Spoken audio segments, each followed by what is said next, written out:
থাই গ্লাসের ভিতরে হচ্ছে আমার বিড়াল আর বাহিরে হচ্ছে আমি। এই যে দেখতে পাচ্ছেন কোথায় উঠে ওরা বসেছে। আমার সবচেয়ে শান্ত স্বভাবের বিড়াল হচ্ছে এই যে সিমু।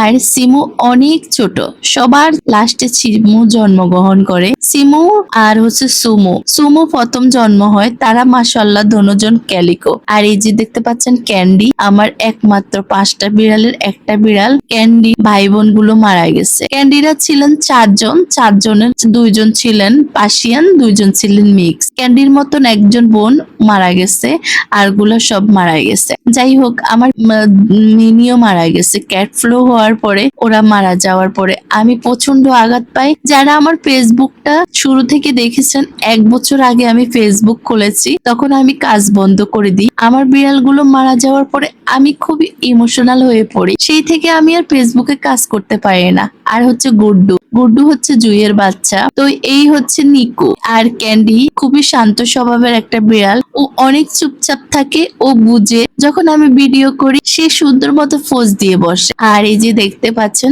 দুষ্ট, ওই যে একমাত্র ছেলে যেটা উপরে বসে আছে। আর পিকু দেখেন নিচে বসে আছে। 24টা ঘন্টা ওরা পিকুর দুধ খায়। এই যে কত বড় হয়ে গেছে, তারপরও পিকু ওদের দুধ খামা করাতে পারে না। কিভাবে ওদের দুধ বন্ধ করব গাইস বলো আমাকে। আর দেখতে পাচ্ছ ওদের জন্য আমি রান্না করতেছি মিষ্টি কুমড়া, আলু, গাজর, কলা আর হচ্ছে মাংস, সাপিলা মাছ। আর এটার সাথে হবে কানি বা পাউজ দিয়ে দিব মিক্স করে। এটা হচ্ছে আমার বিড়ালের নিত্যদিনের খাবার। পাশাপাশি ক্যারট দিয়ে থাকি একবেলা, যেহেতু রাত্রে আমরা ঘুমিয়ে থাকি, বিড়াল সকাল পর্যন্ত খালি পেটে থাকবে। সবাই ভালো থাকবেন। ভিডিওটা ভালো লাগলে অবশ্যই লাইক কমেন্ট করে যাবেন। দ্বিতীয়বার আমাকে উৎসাহ করবেন, আমি যেন সুন্দর ভিডিও দিতে পারি। ওকে, আল্লাহ হাফিজ।